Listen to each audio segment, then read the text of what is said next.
أهلا بكم مشاهدينا الكرام في هذه النشرة الإخبارية المفصلة، وهذا أبرز عنوانها: نتنياهو يراسل الملك محمد السادس، وإسرائيل تعترف بزيادة المغرب على الصحراء.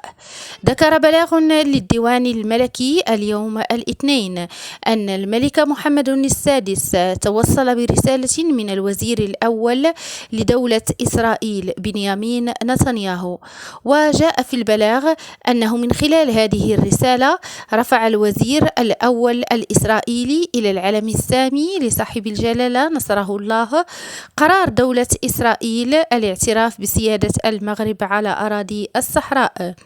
وفي هذا الصدد يزيد الديوان الملكي: أكد الوزير الأول الإسرائيلي أن موقف بلاده هذا سيتجسد في كافة أعمال ووثائق الحكومة الإسرائيلية ذات الصلة، وشدد أيضا على أنه سيتم إخبار الأمم المتحدة والمنظمات الإقليمية والدولية التي تعتبر إسرائيل عضوا فيها، وكذا جميع البلدان التي تربطها بإسرائيل علاقات دبلوماسية بهذا القرار.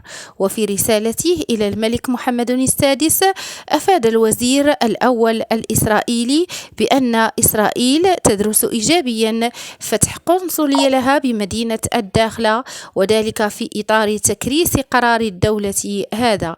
شكرا لكم على حسن المتابعة، وإلى اللقاء.